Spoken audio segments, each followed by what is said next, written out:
Hello friends, welcome back to my channel Samara knowledge hub.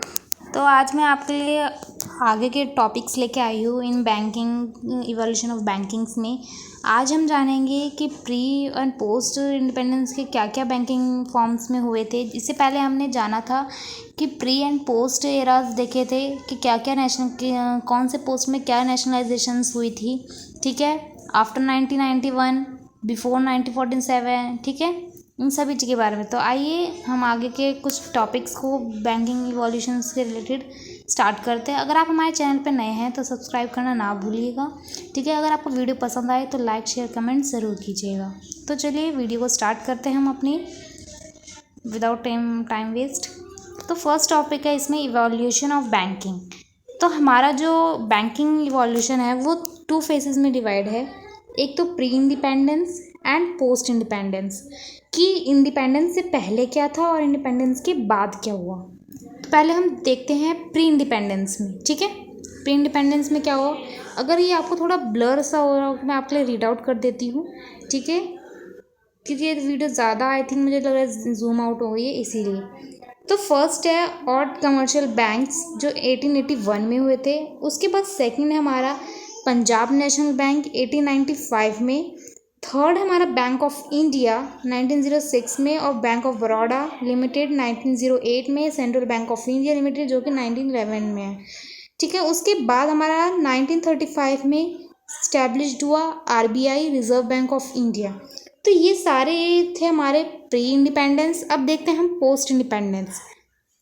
Post independence किया हुआ कि banks को नेशनलाइजेशंस किए गए। उसके बाद सेकंड में क्या हुआ, imperial bank of India brought under public ownership. जो इम्पेरियल बैंक जिसके हमने बारे में पहले बात की थी, जिसे किसने सेटअप किया था, जो ब्रिटिशर्स थे, ईस्ट इंडिया कंपनी, उन्होंने सेटअप किया था इम्पेरियल बैंक्स को। तो उनका जो ओनरशिप है वो पब्लिक सेक्टर्स में हो गया था 1955 में। And third is formation of state bank groups. Okay, इनका स्टेट बैंक जो था उनका फॉर्मेशन हुआ था, ग्रुप्स बने गए थे उसमें 1955 से लेके 1959 तक। एंड लास्ट इसमें हुआ था emergency of new private sector bank, कुछ मर्जेंस किया गए थे प्राइवेट सेक्टर्स बैंक को 1993 में। तो आइए इनको डीपली डिस्कस करते हैं हम। Pre-independence. On the eve of independence in 1947, there were 648 commercial banks comprising of 97 schedules and 551 non-schedules bank.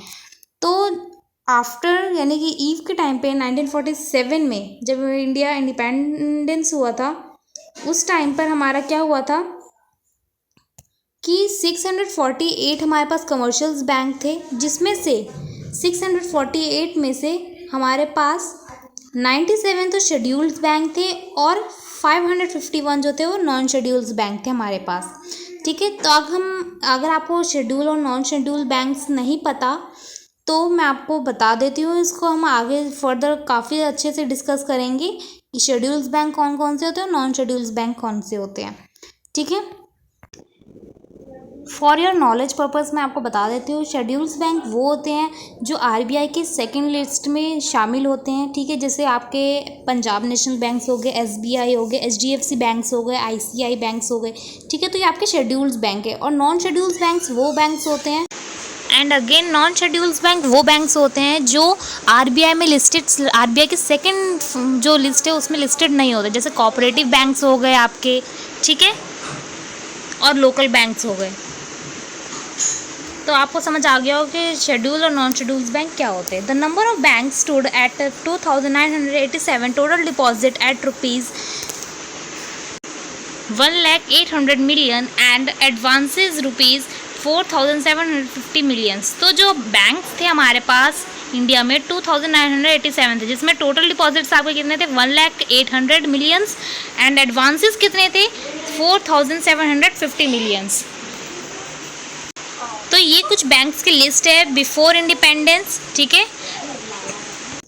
तो ये बैंक्स की लिस्ट है जो स्टैब्लिश्ड हुए थे बिफोर इंडिपेंडेंस, ठीक है। तो कौन कौन से बैंक था ये जानते हैं। पहला हमारा बैंक था इलाहाबाद बैंक जो 1865 में स्टैब्लिश्ड हुआ। सेकंड है हमारा पंजाब नेशनल बैंक जो 1894 में स्टैब्लिश्ड हुआ। थर्ड है बैंक ऑफ इंडिया 1906 में स्टैब्लिश्ड हुआ। एंड फोर्थ है सेंट्रल बैंक ऑफ इंडिया जो 1911 में स्टैब्लिश्ड हुआ। एंड कैनरा बैंक जो 1906 में इस्टेब्लिश्ड हुआ, और बैंक ऑफ बड़ौदा जो 1908 में इस्टेब्लिश्ड हुआ। तो I hope you learn about that banks when listed. Okay, now the post independence phase. अब हम देखते हैं पोस्ट इंडिपेंडेंस क्या फेज में हुआ था। After independence the evolution of the banking system in India continued pretty much the same as before. तो जो बैंकिंग सिस्टम था, इवोल्यूशन ऑफ बैंकिंग सिस्टम था इंडिया में, वो कंटिन्यूसली जो था पहले की तरह था, पर लेकिन कुछ कुछ उससे पहले से जो प्री इंडिपेंडेंस था उससे थोड़ा डिफरेंट था। ठीक है, in 1969 the government of India decided to nationalise the banks under the banking regulation act 1949। तो 1969 में जो थी इंडियन गवर्नमेंट ने डिसाइड किया कि वो कुछ बैंक्स को क्या करेंगी, इन बैंकिंग रेगुलेशन एक्ट 1949 के अंडर नेशनलाइज्ड करेंगी। A total of 14 banks were nationalised including the RBI. तो 14 बैंक्स को नेशनलाइज्ड किया गया और आरबीआई को साथ में। पोस्ट इंडिपेंडेंस फेज में और क्या हुआ देखते हैं। In 1975 the government of India recognised the several groups were financially excluded between 1982 and 1990। It created banking institution with specialized functions in line with the evolutions of financial services in India। इन 1975 में क्या हुआ, जो government of India उन्होंने recognise किया कि कुछ जो financial groups हैं उसे एक्सक्लूडेड किया गया है। ठीक है, तो बिटवीन 1982 1990 के बीच में इन्हें क्रिएटेड किया गया विद स्पेशलाइज्ड फंक्शंस परफॉर्म्स करने के लिए। तो देखते हैं कौन कौन से स्पेशलाइज्ड फंक्शंस के साथ क्रिएटेड किया कुछ बैंकिंग इंस्टीट्यूशंस को। फर्स्ट था हमारा नाबार्ड, जो 1982 में क्रिएट किया गया था।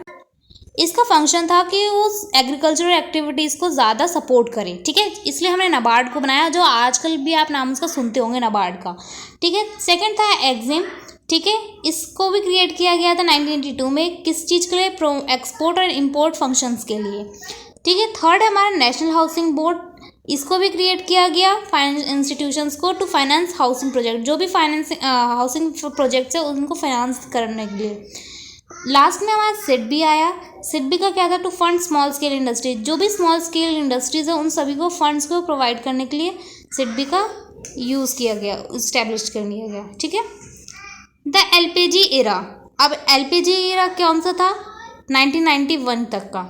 ठीक है, तो आपको अगर एलपीजी नहीं पता होगा तो इसका मतलब liberalisation, privatisation and globalisation era के बारे में बात की जा रही है यहाँ पर। In from 1991 onwards there are sea change in the Indian economy. The government invited private investor to invest in India. 10 private banks were approved by the RBI. A few prominent names which exist even today from this liberalization are HDFC, Axis Bank, ICICI, DCB and IndusInd Bank। तो जो 99 के time के according इसमें काफ़ी जो change हुआ, सी change हुआ Indian economy में, कि जो गवर्नमेंट ऑफ इंडिया थी उन्होंने क्या किया, प्राइवेट इन्वेस्टर्स को इंडिया में इन्वेस्ट करने के लिए इनवाइट किया। उससे हमें 10 प्राइवेट बैंक्स मिले जो अप्रूव किया गया बाय द आरबीआई, और वो आज भी कुछ बैंक जो है एग्जिस्ट कर रहे हैं। ठीक है, कौन कौन से हैं जो लिबरलाइजेशन के अकॉर्डिंग हुआ, HDFC bank, axis bank, ICI bank और डीसीबी और इंडसइंड बैंक। ठीक है, तो ये कुछ प्राइवेट बैंक्स थे जो उस टाइम पे आरबीआई के अप्रूव के बाद स्टैब्लिश्ड किए गए। In the early to mid 2000 two other banks, Kotak Mahindra Bank 2001 and Yes Bank 2004 received their license. IDFC and Bandhan banks were also given license in 2013-14। तो मिड 2000 में क्या हुआ कि दो और बैंक्स को इंक्लूडेड किया गया। पहला था कोटक महिंद्रा बैंक, ठीक है, सेकंड था येस बैंक, जिन्हें लाइसेंस प्रोवाइड किया गया था आरबीआई के थ्रू। ठीक है, और उसके बाद दो और बैंक्स को हमने लाइसेंस प्रोवाइड किया इन 2013-14 के बीच में, आईडीएफसी एंड बंधन बैंक्स को। ठीक है, तो ये था हमारा पोस्ट के बारे में। Banking development pre nationalisation. अब बैंकिंग में क्या डेवलपमेंट हुआ था पहले, नेशनलाइजेशन से पहले यानी बिफोर 1947 से, कि credit was excessively skewed in favour of large borrowers. तो क्रेडिट किसको दिया जाता था, जिनके पास लार्ज टाइप्स ऑफ फंड्स थे, जिनके पास लार्ज बोरोवर कैपेसिटी थी, उनके फेवर में ज़्यादा उनको फंड्स यानी लोन प्रोवाइड किए जाते थे। स्मॉल स्केल वालों जो लोन फार्मर्स थे उनको नहीं प्रोवाइड किया जाता था। सेकंड है agricultural sector got only 2% of total bank credit. जो एग्रीकल्चर सेक्टर्स थे उनको सिर्फ 2% जो है क्रेडिट दिया जाता था बैंक के, टोटल बैंक्स के थ्रू सिर्फ ओनली 2%। तो आप ये समझ सकते हैं कि कितना परसेंट, सिर्फ 2% दिया जाता था एग्रीकल्चर सेक्टर को, जो कि हमारा सबसे इंपॉर्टेंट सेक्टर माना जाता है। थर्ड है features with the goals of achieving the equitable allocations of credit and related priority set out the 5 years plan. तो इसमें आपने 5 years प्लान सुना होगा, ठीक है, जिसमें क्या हुआ था, गोल्स के अकॉर्डिंग अचीव इक्विटेबल एलोकेशंस के अकॉर्डिंग हमें क्रेडिट को प्रायोरिटी सेट किया गया था, कि प्रायोरिटी सेक्टर्स के अकॉर्डिंग सेट किया गया था कि किसको कितना जो है लोन्स प्रोवाइड किया जाएगा। Nationalisations of bank. अब नेशनलाइजेशंस ऑफ बैंक हमें देखते हैं क्या है। Nationalisation of banks is an act of taking a bank owned by private sector into the public ownership of a national government by purchasing a majority stake that is more than 50% by the government. तो nationalisation of bank का मतलब क्या हुआ कि जो nationalisation हमने पहले भी बात की थी इसके बारे में, तो अगर आपको नहीं समझ आया हो तो मैं इसके लिए अलग से स्लाइड्स बनाई है कि नेशनलाइजेशन का मतलब है कि जो प्राइवेट सेक्टर्स के जो बैंक्स थे उनको पब्लिक ओनरशिप यानी गवर्नमेंट्स हैंडल कर रही है बाय द मेजॉरिटी ऑफ 50%, यानी मोर देन 50% शेयर्स अगर गवर्नमेंट्स के पास है उस बैंक्स के, तो वो हमारा क्या कहते हैं गवर्नमेंट सेक्टर यानी पब्लिक सेक्टर बैंक्स कहलाया जाएगा, ठीक है। तो ये हुआ था नेशनलाइजेशन ऑफ बैंक का मतलब कि जो प्राइवेट सेक्टर्स थे वो मूव ऑन कहाँ हुए, पब्लिक सेक्टर्स में। पब्लिक सेक्टर में भी किस तरह मूव ऑन हुए, जिसके पास मोर देन 50% शेयर्स जो है वो गवर्नमेंट्स के पास रहेंगे, ठीक है। In July 1969, the Government of India nationalized 14 major scheduled commercial bank and each having a minimum deposit 500 millions। तो 1969 में जुलाई में गवर्नमेंट ऑफ इंडिया ने 14 जो है शेड्यूल्स कमर्शियल बैंक को नेशनलाइज किया, जिसके बाद ईच जो थे सभी के पास मिनिमम डिपॉजिट 500 मिलियंस थे। तो reasons Y bank were nationalised in India, कि आखिर रीज़न क्या था कि जो बैंक्स को जो था नेशनलाइज किया गया, यानी गवर्नमेंट को अपने अंडर लेना पड़ा। नेशनलाइज का जैसे हमने मीनिंग समझा, ये to get a clear picture of the impact of nationalization of the banking industry and the general population, let us understand why the government decided to nationalize banks। okay? तो इसका clear picture और impact को दिखाने के लिए नेशनलाइजेशंस का banking industry में और जनरल पब्लिक को, तो देखते हैं क्या इसमें डिसाइड किया गया नेशनलाइजेशन में। To energise priority sector, banks were collapsing at the first fast rate. 361 banks failed between 1947 and 1955, which converts to about 40 banks a year। Customer lost their deposit with no chance of recovering them। तो इससे क्या हुआ था, 1947 के बीच में और 1955 के बीच में जो काफ़ी तेज़ी से जो थे बैंक्स जो थे कोलैप्स कर रहे थे। अराउंड 361 बैंक्स जो थे वो फेल्ड हो चुके थे, ठीक है, और 40 बैंक्स को कन्वर्ट कर दिया गया। तो इससे क्या हुआ, काफ़ी पब्लिक जो कस्टमर्स थे उन्होंने अपने डिपॉजिट्स को खो दिए और उनके पास कोई भी चांस नहीं था वो पैसे को रिकवर करने का, ठीक है। A neglected agriculture sector, banks favoured large industries and businesses and neglected the rural sector. Nationalisation came with the pledge to support the agriculture sector. तो जैसे हमने ऊपर भी बात की थी कि जो एग्रीकल्चर सेक्टर था उनको निगलेक्ट कर दिया गया था बैंक्स के थ्रू, क्योंकि बैंक्स जो थे वो ज़्यादा किसको फेवर कर रहे थे, लार्ज इंडस्ट्रीज़ को और बिजनेसेस को, जो एग्रीकल्चर को सपोर्ट करने के लिए इन्हें बनाया गया, नेशनलाइज किया गया बैंक्स को, ताकि उन्हें ज़्यादा सपोर्ट मिले एग्रीकल्चर सेक्टर्स को। नेक्स्ट था expansion of branches. Nationalisation facilitate the opening of new branches to ensure maximum coverage of banks throughout the country. तो नेशनलाइजेशन का एक और पर्पज़ था कि हम ज़्यादा से ज़्यादा न्यू ब्रांचेस क्रिएट करें, क्यों, ताकि हम ज़्यादा से ज़्यादा कंट्री तक पहुंच सकें, यानी ज़्यादा से ज़्यादा हम हर सेक्टर यानी हर सिटीज़ में, हर रूरल एरियाज़ में अपना एक ब्रांच स्टैब्लिश कर सके थे, जिससे कि बैंक्स के बारे में ज़्यादा से ज़्यादा लोगों को नॉलेज मिलेगी और फाइनेंशियल लिटरेसी जो है वो इंक्रीज़ होगी, इंक्लूजन्स होगा, फाइनेंशियल इंक्लूजन्स भी, ठीक है। नेक्स्ट पॉइंट है हमारा mobilisation of savings. Nationalising the banks would allow people more access to banks and encourage them to save, injecting additional revenue into a cash strapped economy. तो इससे क्या होगा कि हम सेविंग्स को ज़्यादा से ज़्यादा मोबिलाइज कर सकेंगे।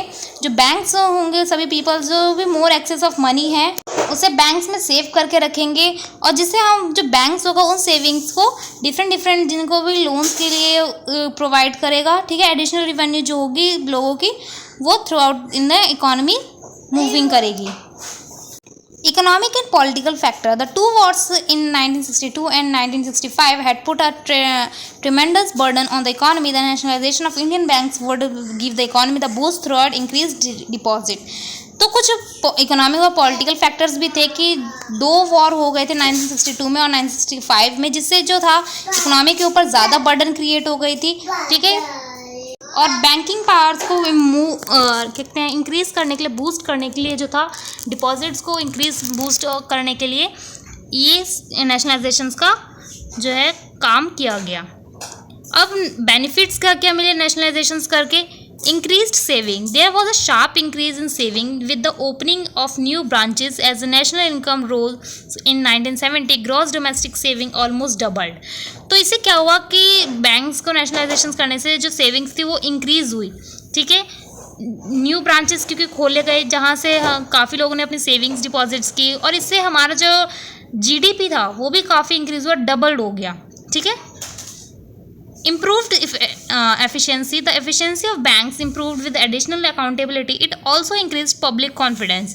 इससे एफिशिएंसी भी इंक्रीज हुई, जो बैंक्स थे वो अच्छे से अकाउंटेबिलिटी करने लगे, ठीक है, एडिशनल अच्छे से, और पब्लिक का कॉन्फिडेंस भी था वो भी इंक्रीज हुआ। Empowering SSI. तो SSI का मतलब स्मॉल स्केल इंडस्ट्रीज़ है, तो उनको भी एम्पावर मिला, उनको भी अच्छा कि received a boost resulting in proportionate improvement in the economy. अगर इम्प्रूवमेंट हुई इकॉनमी में, उनको भी अच्छे से लोन्स प्रोवाइड किए गए, जो इसी से तो स्मॉल स्केल इंडस्ट्रीज़ को बूस्टिंग करने का पावर मिला। Next है financial inclusion. The overall statistics of the banking sector and the Indian economy showed a marked improvement. It reflected on parameters like the share of banks deposit to GDP, gross saving rate, the share of the advance of DGDP and gross investment rate from 1969 to 1991. तो इससे financial inclusions भी आपको दिखाया गया, data provide किया गया है कि किस तरह जो है हमारे GDP पे इम्पैक्ट पड़ा, वो काफ़ी अच्छा ग्रो किया, ग्रॉस सेविंग रेट थे वो भी अच्छे हुए, इससे शेयर्स भी काफ़ी अच्छे इंप्रूवमेंट हुए, ठीक है। इन्वेस्टमेंट रेट जो थे वो भी काफ़ी अच्छे हुए 1969 से 1991 तक में, ठीक है। The nationalization of Indian banks was one of the most significant events in evolution of banking in India. तो evolutions के एरा में जो nationalizations of banks ये काफ़ी अच्छा इवेंट रहा, ठीक है। Today India has 19 nationalised bank, और आज ये इंडिया में 19 नेशनलाइज्ड बैंक्स हैं स्टैब्लिश्ड। अब इससे इम्पैक्ट ऑफ नेशनलाइजेशन से क्या हुआ? Unpredicted growth to the branch network and the commercial bank. तो हम जिसे अनप्रिडिक्टेड कर सकते थे ग्रोथ, वो भी क्या हुआ? ब्रांच नेटवर्क की वजह से काफ़ी अच्छा इम्पैक्ट पड़ा नेशनल कमर्शियल बैंक पे। रैपिड ग्रोथ हुई in deposit mobilisation and expansion of credit. ज़्यादा से ज़्यादा लोगों को क्रेडिट मिलने लगा, ठीक है। डिपॉजिट जो थी वो काफ़ी अच्छी मोबिलाइज्ड फॉर्म में होने लगी, ग्रोथ जिससे रैपिड हुई। However commercial banks faces decline in profitability. और कैसे जो कमर्शियल बैंक्स थे उन्हें प्रॉफिटेबिलिटी जो फेस करनी पड़ी, ठीक है। Direct leading and less flexibility, increase cost of operation. इससे क्या हुआ? जो कॉस्ट थी ऑपरेशंस की वो इंक्रीज हुई, डायरेक्ट लीडिंग जो थी, ठीक है, लेस फ्लेक्सिबिलिटी थी, ये इम्पैक्ट्स हुए थे। तो thank you for the watching this video and I hope you learn so much things in this video. तो इस वीडियो में हमने काफ़ी सारे नेशनलाइजेशंस के बारे में बात की, ठीक है। आगे हम और इसके फर्दर कंटेंट टॉपिक्स लेके आएंगे इवोल्यूशन ऑफ बैंकिंग्स के, ठीक है। अगर आपको ये वीडियो अच्छी लगी हो तो शेयर्स और लाइक ज़रूर कीजिएगा। Again thank you for the watching.